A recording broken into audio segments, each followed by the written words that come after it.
ATS की Noida unit ने सीमा को हिरासत में लेकर पूछताछ शुरू कर दी है।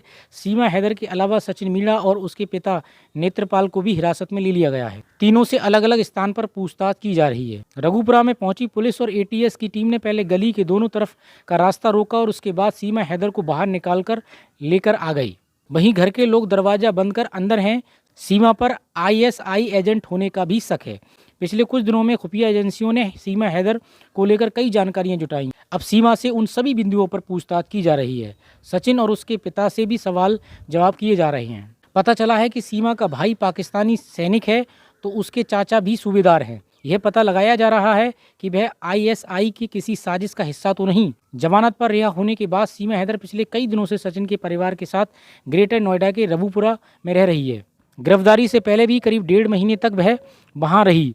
मई में नेपाल के रास्ते भारत में घुसी सीमा हैदर ने मीडिया चैनलों को दिए इंटरव्यू में दावा किया था कि वह सचिन मीणा से प्यार करती है।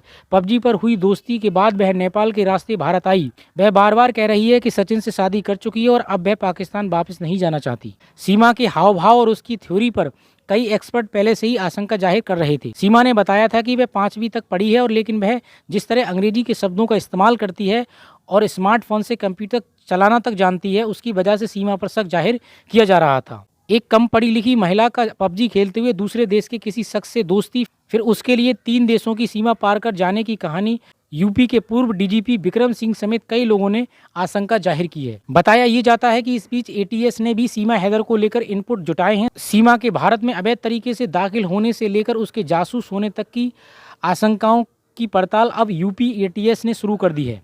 और बताया ये भी जा रहा है कि शुरुआत से ही सीमा एटीएस की रडार पर थी। व्हाट्सएप चैट और अन्य सबूतों के आधार पर सीमा से पूछताछ की जाएगी। सीमा के आई कार्ड हाई कमीशन भेजे गए हैं। ये पता लगाने की कोशिश की जा रही है कि सीमा सच में प्रेम दीवानी होकर भारत आई है या फिर वह आईएसआई की साजिश का हिस्सा है।